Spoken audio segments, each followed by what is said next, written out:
du sak lo lo lal riang vai pa hring mi ena moina reng nei lo ma na an ril an sei thin boi zawa sak mel ang main kan pathian alo lang ti ania hemi hla hi ka upian huni phua ania pathian in a pe kania practicalin hemi hla thu atang hian a phua ma hianin pathian in a practicalin alo chantir ani chuwangin ange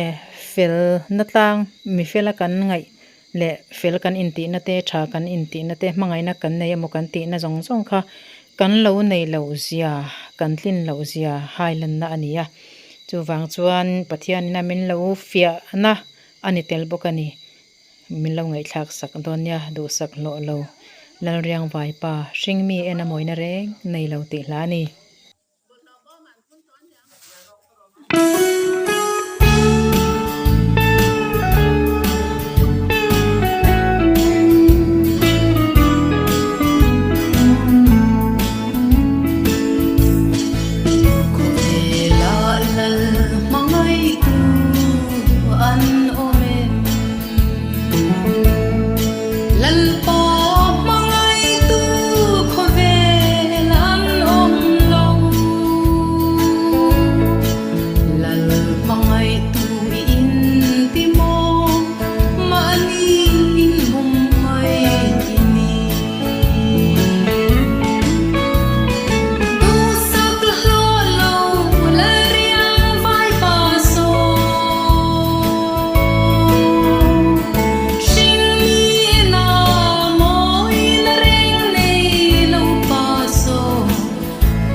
lalpan malmin som sakro se